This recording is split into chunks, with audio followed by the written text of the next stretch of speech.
Permata hatiku, Engkau Yesus pelihara dalam jiwaku.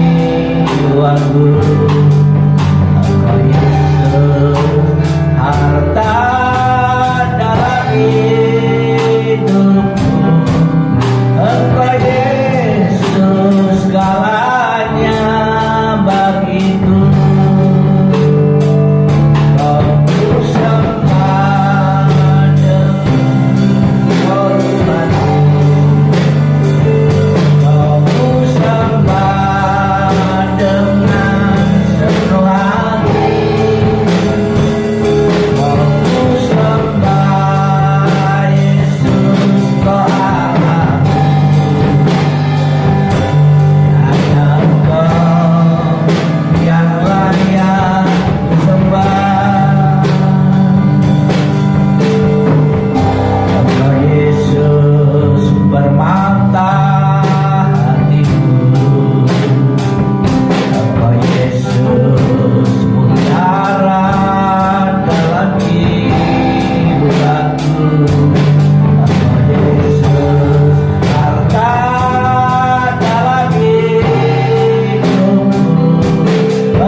Yang layak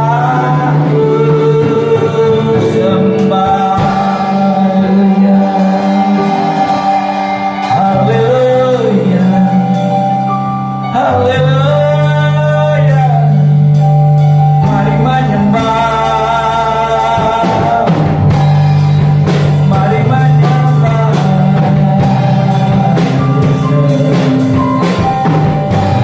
mari memuji Dia.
setiap pribadi, setiap pikiran, setiap tubuh, jiwa, dan roh kami.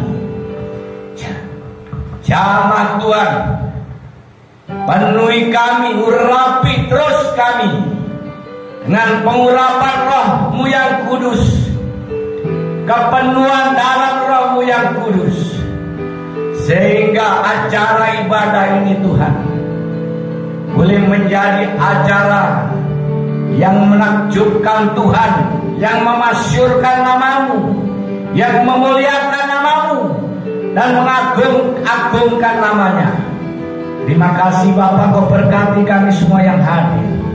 Para jemaatku yang hadir, Tuhan berkati semua yang ada di perjalanan, entarkan sampai di tempat ini. Semua pelayan musik sebagai musisi, penyanyi sebagai leader dan singer, semua acara persembahan bahkan firman, Engkau pimpin kami, Kau bimbing kami.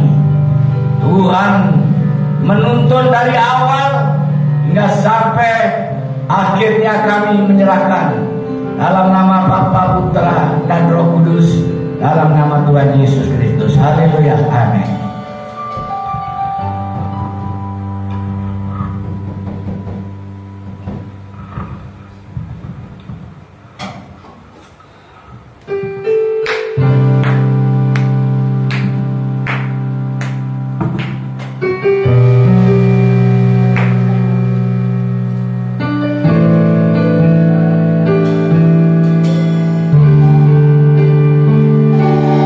Seperti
yang kami sorak-sorai dalam nama Yesus Kristus. Haleluya.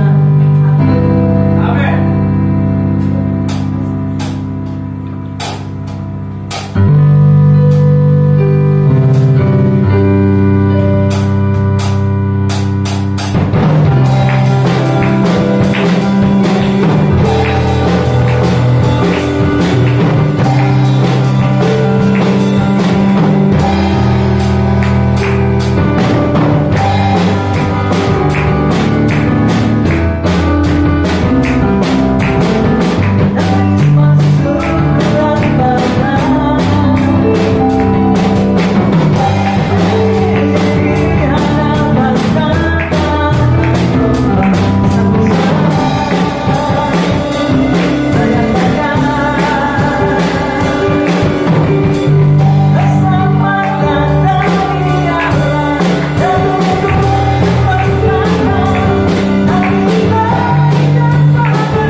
melayani, Bapa yang berbakti dan setia, setia sampai mati, bahkan mati di kayu salib.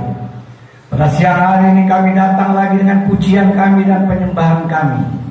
Kami yakin dan percaya ini semua menyenangkan hatimu, memberkati kami semua yang hadir, dan memberkati kami yang ada di seluruh mancanegara lewat media sosial ini. Tuhan, Kau memberkati seluruh umatmu, memberkati seluruh hambamu. Oleh sebab itu kami akan menyampaikan firman dengan kekuatan dan kemampuan kami untuk memberitakan Injil ini, Tuhan, hingga Injil ini tersebar, termasyur hingga sampai seluruh ujung-ujung bumi, mendengar, melihat, memahami, mengerti akan kebenaran ini, yaitu Injil Yesus Kristus Tuhan. Terima kasih Tuhan, kami akan menyambut firman-Mu, kebenaran-Mu di dalam nama Yesus Kristus Tuhan Allah kami. Haleluya, amin. Iringi musik aja, pelan-pelan. Shalom. Ya, damai sejahtera bersama kita semua di dalam Yesus Kristus. Haleluya. Haleluya. Baik, pada pagi hari ini mari kita perhatikan firman Tuhan dan menyimak dengan benar. Firman Tuhan ini pada pagi hari ini saya akan memberikan judul, yaitu latihan rohani. Ya, semuanya perlu latihan.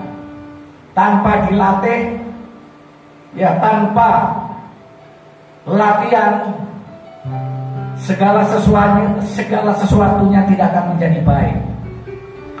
Tetapi dengan latihan ini, dengan berlatih, seperti halnya petinju latihan tinju, karate latihan karate, wushu latihan wushu, ya, seperti kungfu juga latihan kungfu. Juga semua belajar perlu latihan. Terlebih-lebih ini adalah rohani. Rohani itu kalau tidak dilatih, rohaninya tumpul. Kegiatan rohani itu tidak berjalan dengan baik, maka kerohaniannya itu tumpul.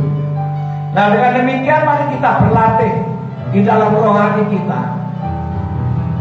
Latihan rohani itu latihan apa saja yang perlu kita ketahui? Ya, yang pertama membaca Alkitab.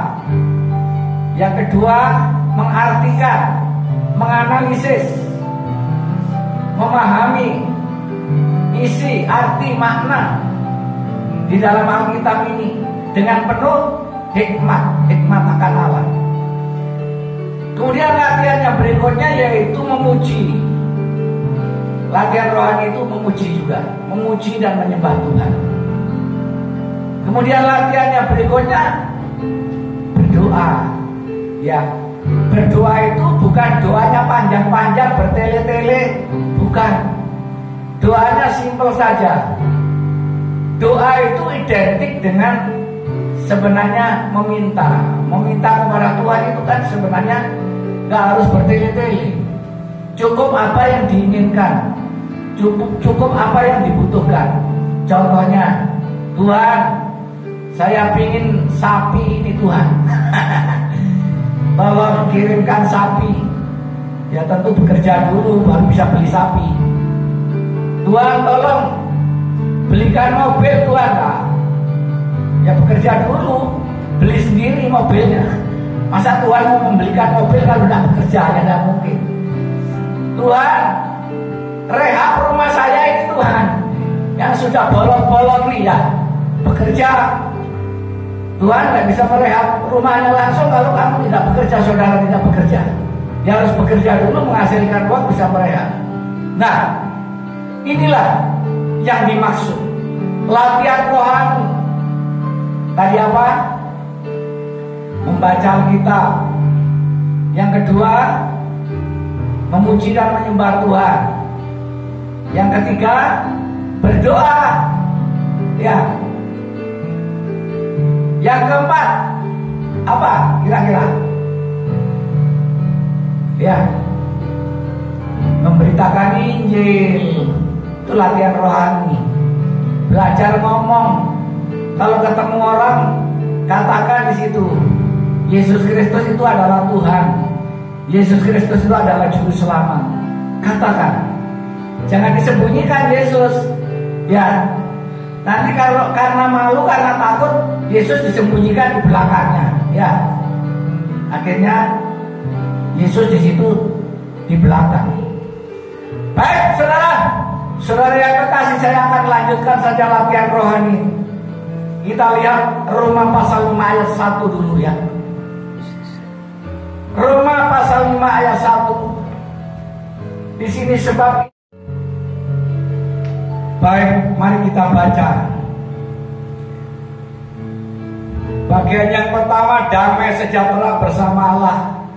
Roma pasal 5 ayat 1. Sebab itu kita yang dibenarkan karena iman, kita hidup dalam damai sejahtera dengan Allah oleh karena Tuhan kita Yesus Kristus. Ya. Jadi kedamaian, kesejahteraan yang dari Allah itu setelah kita mendapatkan iman. Jadi orang yang beriman itu identik dengan damai sejahtera. Oleh sebab itu, kita orang-orang yang beriman selalu menunjukkan ekspresinya gembira ria dalam segala hal. Dalam menghadapi persoalan, gembira. Dalam menghadapi sakit penyakit, juga gembira. Dalam menghadapi utang piutang, juga gembira. Ya, dalam menghadapi segala hal kita tetap gembira, saudara. Itulah, yaitu iman. Harus memiliki kegembiraan yang penuh. Yang kedua, kita bermegang dalam pengharapan. Roma pasal 5. Oleh dia kita juga beroleh jalan masuk oleh iman kepada kasih karunia ini. Di dalam kasih karunia ini kita berdiri dan kita bermegah dalam pengharapan akan menerima kemuliaan. Jadi yang bagian kedua ini ditulis nanti. Jadi bermegah. Bermegah itu gagah, gak ngelempres, gak ngelimpruk. Yang kelihatan semeringah, kelihatan gagah, tampan, cantik, yaitu adalah bermegah. Walaupun menghadapi berbagai persoalan, jadi tetap bermegah. Kemegahan itu ya akan dilihat ya ketika kita menghadapi persoalan. Ada orang yang punya uang banyak, tidak ada persoalan, wah gagah, kelihatan tampan, sukacita. Ketika menghadapi persoalan melempres, ngelimpruk. Ya, bukan itu yang dimaksud bermegah. Bermegah dalam pengharapan akan menerima kemuliaan Allah. Ya, sekalipun kita masuk di dalam berbagai-bagai kesulitan. Kemudian yang berikutnya,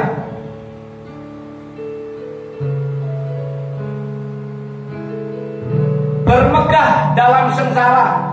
Ya, dan bukan hanya itu saja. Ya, Roma pasal 5 ayat yang ketiga. Kamu ngerjakan apa? Ngerjakan apa kamu? Jangan nyinggung terus. Kita malah bermegah juga dalam kesengsaraan kita, karena kita tahu bahwa kesengsaraan itu menimbulkan ketekunan, dan ketekunan menimbulkan tahan uji. Dan tahan uji menimbulkan pengharapan. Nah, ini adalah yang dinamakan latihan atau berlatih. Latihan rohani, ya, itu ketika kita menghadapi sengsara, menghadapi penderitaan, menghadapi kesulitan. Ya, gak harus seperti Rasul Paulus, ya. Gak harus seperti Tuhan Yesus disalib, gak harus seperti Petrus disalib kepalanya di bawah. Gak harus seperti itu. Kita ini di dalam dunia seringkali yaitu banyak problem yang kita hadapi. Contohnya dalam pekerjaan. Ya, kita menghadapi soal-soal kerjaan yang sudah sulit, yang sudah mulai susah. Kemudian pelayanan. Kadang-kadang kita menghadapi pelayanan, ya ada saja kendala, ada saja sindiran, ada saja kritikan. Itu tidak apa-apa. Itu hanya sengsara kecil. Gak seperti sengsara Tuhan Yesus. Ya, itu hanya latihan. Kalau kita dilatih dikritik, ya itu kita terima. Kalau kita dilatih kesulitan dalam hal mencari pekerjaan, nah itu latihan. Ya, kalau kita kesulitan dalam hal menghadapi sakit penyakit, itu juga latihan. Jadi orang hidup di dalam dunia ini pasti menghadapi semua hal-hal yang menyangkut tentang daging kedagingan ini. Daging ini perlu makan. Kadang kita lapar, kita hadapi. Susah cari nafkah, kita hadapi. Ya, kadang-kadang uang di kantong itu tinggal 10.000. Ya mungkin untuk persembahan saja nggak cukup. Nggak jadi persembahan, dibawa pulang buat beli beras setengah kilo. Ya, nggak apa-apa. Itu namanya kesengsaraan yang ada di dalam dunia ini, sudah hal yang biasa. Tetapi itu cuma latihan. Oleh sebab itu kita harus sabar di sini ya. Jadi di sini dalam kesengsaraan itu ada implikasinya. Implikasinya atau ekspektasinya kemana? Ya di sini. Implikasi dalam sengsara itu menimbulkan apa di sini jelas? Menimbulkan ketekunan. Jadi semakin bermasalah, banyak ada persoalan, banyak pekerjaan, banyak ya urusan. Ya itu kita semakin tekun. Ya, kalau kita nggak tekun nggak selesai tugas kita. Sekolahmu nggak selesai, kuliahmu nggak selesai kalau kita nggak tekun. Oleh sebab itu memerlukan ketekunan dalam menghadapi ya ujian, dalam menghadapi soal-soal, dalam menghadapi ulanganmu. Jadi ketekunan. Implikasi yang pertama adalah ketekunan. Yang kedua, ketekunan itu menimbulkan tahan uji. Jadi kalau saudara terus tekun melakukan sulitan, kesengsaraan, apa penderitaan, terus ditekuni terus ya. Di sini menimbulkan tahan uji atau ketahanan. Ini namanya latihan. Ketahanan apa? Ketahanan fisik, ketahanan mental, ketahanan spiritual, ketahanan rohani, ya. Jadi tahan. Kalau orang tahan, ya orang yang tahan di sini sanggup melakukan segala sesuatu yang besar, sanggup melakukan segala sesuatu yang baik, sanggup melakukan segala sesuatu yang bermanfaat dan berguna. Itulah yang dinamakan tekun. Implikasi yang berikutnya yaitu setelah ketekunan menimbulkan tahan uji, dan tahan uji menimbulkan pengharapan. Ya, jadi kita tahan uji otomatis ada harapan. Kalau orang yang tahan uji itu ada harapan. Jadi kalau orang yang tidak tahan uji otomatis tidak ada harapan. Karena apa? Pupus, berhenti, stop. Tetapi orang yang tahan uji akan mendapatkan pengharapan, akan memperoleh pengharapannya. Ada harapan keberhasilan, harapan lulus ujian, harapan di sini apa? Menjadi sarjana 1 S1, menjadi S2, S3, S4, menjadi seorang jutawan, miliarder, bahkan ya milioner. Ya, di atas milioner apalagi? Bilioner.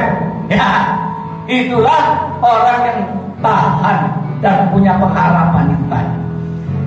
Nah, demikian 3 hal yang sangat penting.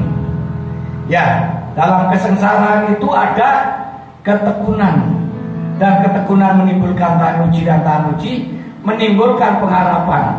Dan pengharapan di sini dikatakan apa? Tidak kecewakan. Nah, pintar.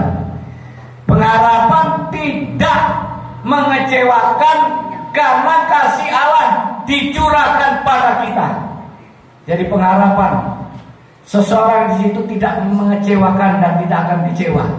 Karena apa? Melalui ketekunan, tahan uji, dan melalui di sini ya tahan uji, melalui ketekunan, ya melalui usaha keras, upaya keras. Di sini akan menimbulkan pengharapan, dan pengharapan tidak mengecewakan. Karena apa? Kasih karunia dicurahkan pada kita yang berlatih, yang suka berlatih. Makanya jangan malas berlatih. Kita harus rajin berlatih.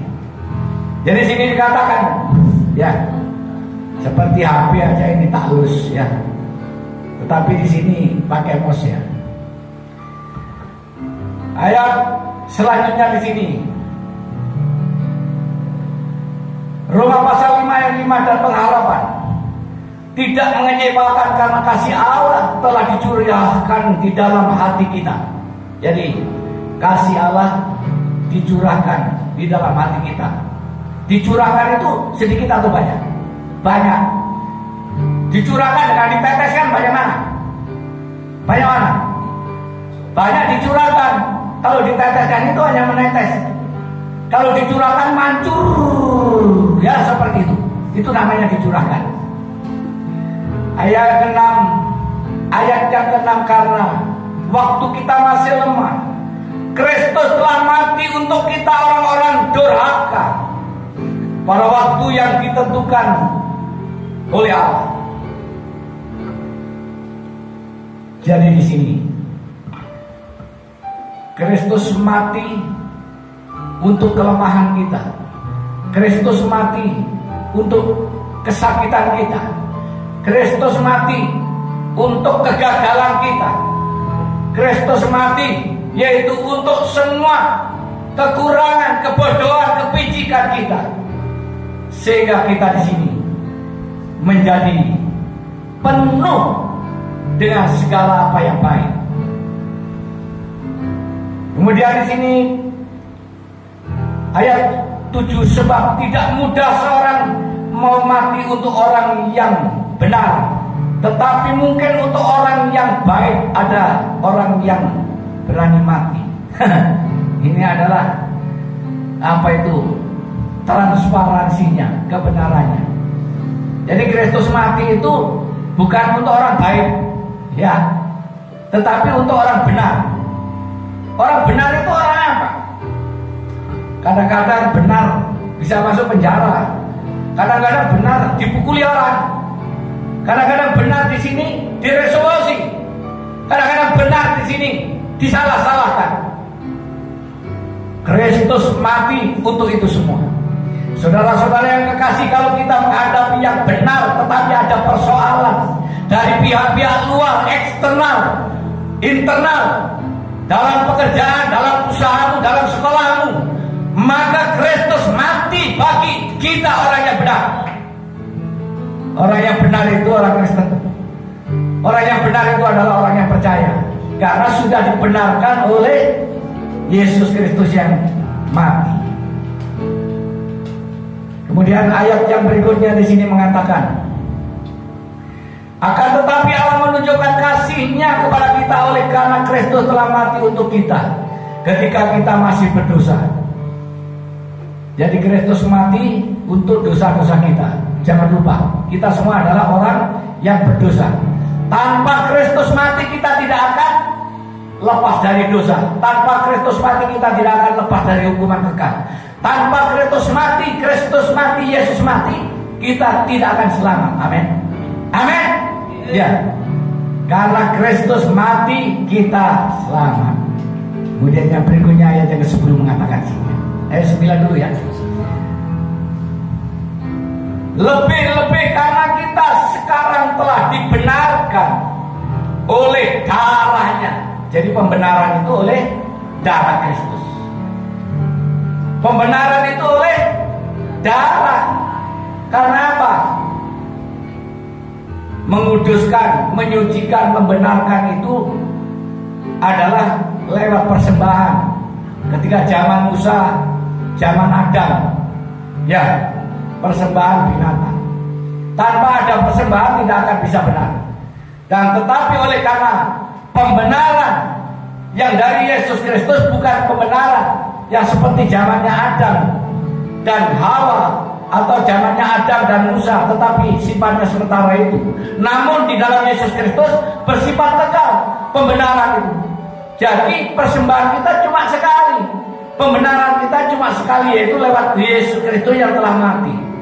Artinya orang-orang Kristen, orang-orang yang percaya sudah dibenarkan, sudah dikuduskan, dan tidak ada dosa di dalam hidupnya yang menyangkut tentang hukuman kekal, yang menyangkut tentang hidup selama-lamanya ini. Semua orang Kristen masuk surga, amin. Semua orang Kristen pasti diselamatkan. Itulah kebenarannya Injil. Saya tidak khotbah yang aneh-aneh, ya. Tidak mau khotbah yang terlalu muluk-muluk seperti berkat, mujizat dan sebagainya. Saya ingin hanya Injil kebenarannya, ya, supaya orang-orang di sini tahu bahwa kebenaran di dalam Injil Kristus itu adalah kebenaran yang hakiki, yang esensial, kebenaran yang betul-betul teruji, kebenaran yang betul-betul di sini terapresiasi, kebenaran yang betul-betul di sini yang nyata, yang nampak, yang real, ya. Kita patut mengapresiasi kebenaran ini, amin. Kita apresiasikan kebenaran. Yang terakhir, ayat yang ke-10 di ayat 11. Sebab jikalau kita ketika masih setru diperdamaikan. Jadi dulu kita ini satunya Allah. Karena apa? Banyak dosa. Dosanya terus menerus numpuk. Setiap hari berbuat dosa.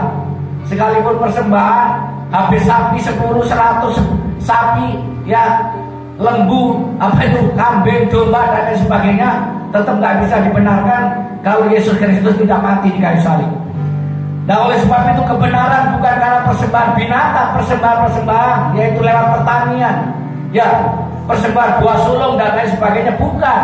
Persembahan di dalam Yesus Kristus yaitu lewat kematiannya di kayu salib. Yesus mati buat kita semua orang-orang yang berdosa, amin. Dan bukan hanya itu saja, kita malah bermegah dalam Allah oleh Yesus Kristus Tuhan kita, sebab oleh Dia kita telah menerima pendamaian itu. Jadi pendamaian itu yaitu hanya oleh Yesus Kristus, melalui Yesus Kristus, perantaraan Yesus Kristus. Jadi kita orang-orang yang beriman, orang-orang yang percaya di dalam Yesus Kristus itu sudah dibenarkan. Tadi ya, di atas lewat latihan tadi, ya, itu. Terus kita akan dibenarkan. Gak ujuk-ujuk kita jadi orang pinter dah. Gak ujuk-ujuk kita jadi, ya, waras dah. Tetapi sakit juga. Sakit kemudian disembuhkan, ya. Kemudian bodoh kemudian jadikan pinter, lemah dijadikan kuat. Ya, pokoknya segala sesuatunya di sini diawali dari latihan dan latihan. Jikalau kita rajin latihan dan terus latihan, berlatih di dalam kerohanian kita, ya, dalam keyakinan kita, dalam iman kita, latihan tadi apa? Baca Alkitab, ya, memuji dan menyembah Tuhan, ya, memahami Alkitab dengan baik, dengan benar. Kemudian di situ apa? Ya, memberitakan Injil. Itu adalah latihan kita semua, ya. Dan semuanya ini, ya, akan menjadi rangkuman yang sangat penting di dalam, yaitu materi ini, bahwa rangkumannya bahwa Kristus telah mati untuk kita ketika kita masih berdosa, yaitu Kristus mati untuk kita. Bagi orang-orang yang percaya, orang-orang Kristen, orang-orang yang dipanggil, orang-orang yang dipilih, orang-orang yang ditetapkan sesuai dengan rencananya, yaitu untuk diselamatkan. Amin. Amin. Tepuk tangan. Yang bantu tepuk tangan.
20 ibadah mudah percaya Sabtu dan latihan musik Sabtu.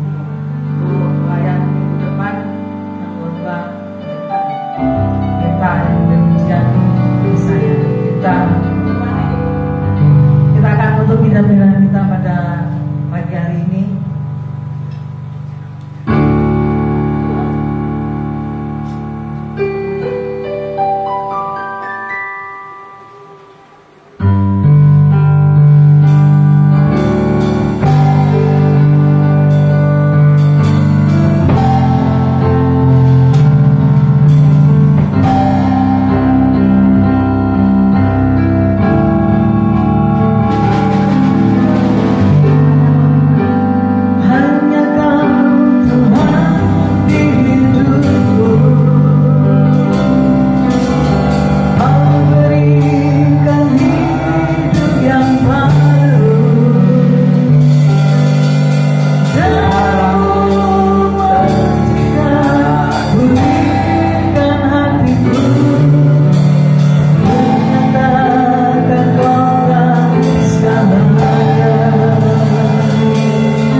Menghidupkan kami, salibmu memerdekakan kami, salibmu memberkati kami.